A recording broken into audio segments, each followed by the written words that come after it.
Bonjour tout le monde et bienvenue dans une nouvelle vidéo remplie de contenu. Aujourd'hui on va voir deux plateformes publicitaires qui sont Facebook Ads et Google Ads.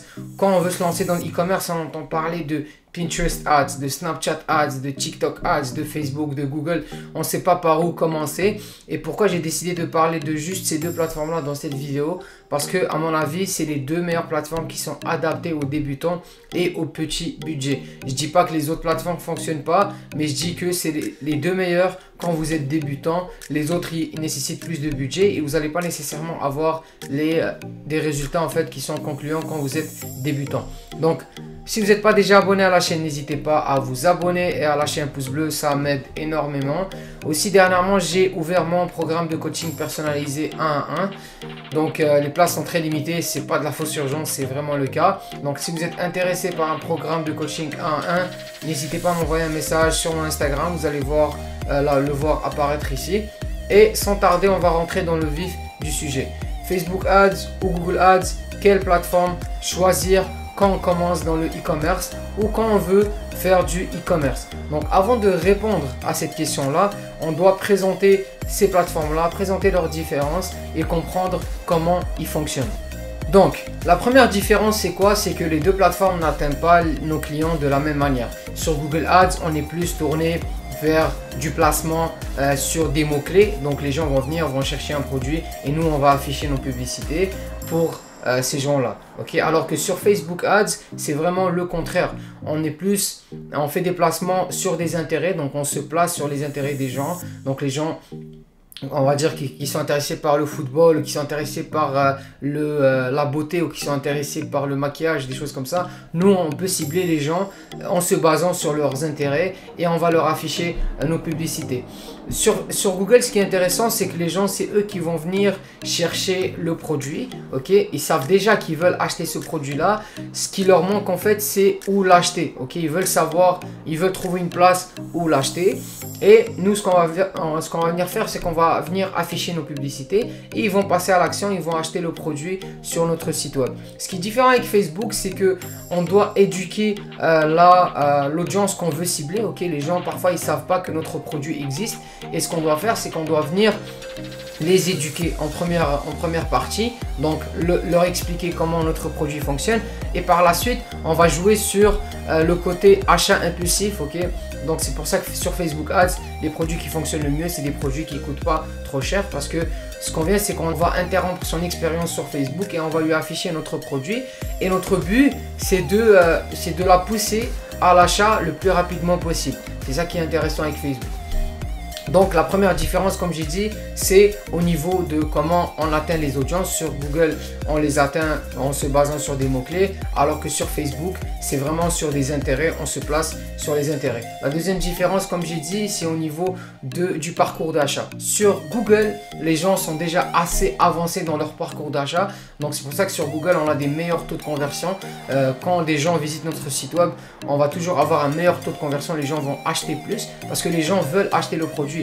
Ce qu'ils veulent savoir, c'est où l'acheter. Alors que sur Facebook, on va avoir un taux de conversion qui est un peu plus bas parce que les gens ne savent pas nécessairement que notre produit existe. Donc, on doit les éduquer sur notre produit et on doit venir jouer sur le côté achat d'impulsion. Donc, on veut les pousser à acheter notre produit le plus rapidement possible. Ok, donc ça, c'est les deux premières différences. L'autre différence qui est intéressante avec Google, c'est que Google est propriétaire de YouTube. Ok, donc Google il met à notre disposition plusieurs réseaux. Donc on a le search, on a le display, on a le shopping, on a aussi YouTube maintenant et on a aussi le réseau Discovery. Donc à partir d'une seule plateforme, on peut cibler nos clients dans plusieurs réseaux qui appartiennent en fait à Google. Attention, c'est pas tous ces réseaux-là qui sont efficaces, dépendamment du produit qu'on veut lancer et tout. Il y a des réseaux qui sont plus efficaces que d'autres, mais c'est intéressant, à partir d'une seule plateforme, on peut lancer plusieurs publicités. Contrairement à Facebook, il y a juste l'application Facebook et il y a Instagram aussi. Donc déjà, on a deux réseaux maintenant qui sont puissants, Instagram et Facebook. Donc c'est pas comme Google, donc on n'a pas 7 réseaux, 8 réseaux sur lesquels on peut lancer nos publicités. On a Facebook, on a Instagram. Par contre, je sais que plus tard, là ils sont en train de travailler sur ça, Facebook, ils vont ajouter aussi WhatsApp qui va être disponible aussi pour faire des publicités sur le e-commerce. Donc pour le moment, on a juste Instagram et Facebook. L'autre différence qu'on va retrouver entre ces deux plateformes-là, c'est que les types de produits qui vont fonctionner sur Facebook, ils vont pas nécessairement fonctionner sur Google et vice versa. Il y a des produits qui fonctionnent mieux sur Google, c'est les produits qui sont le plus recherchés.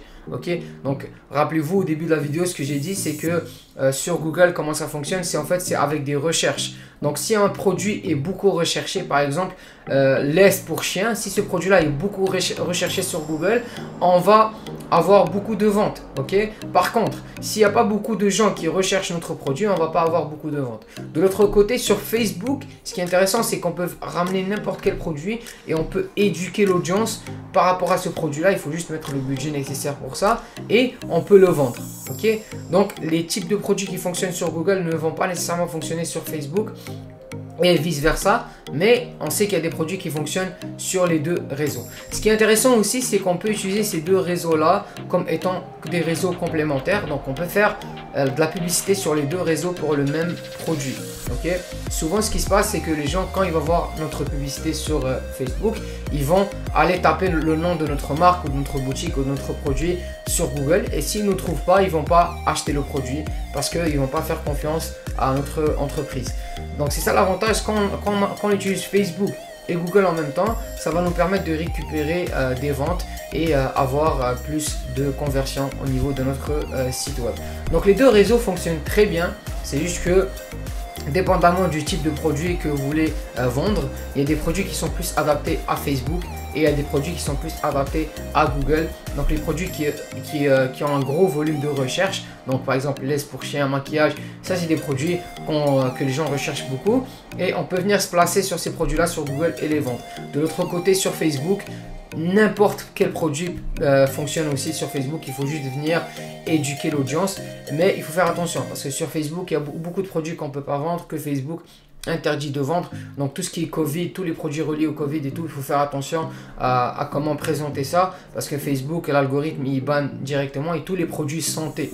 Ok, dès qu'on parle de santé sur Facebook, Facebook n'aime pas ça et il faut faire attention par rapport à ça. Donc ça c'est une autre différence entre les deux plateformes. L'autre différence, c'est que on n'est pas chargé de la même manière, donc on ne paye pas la publicité de la même manière.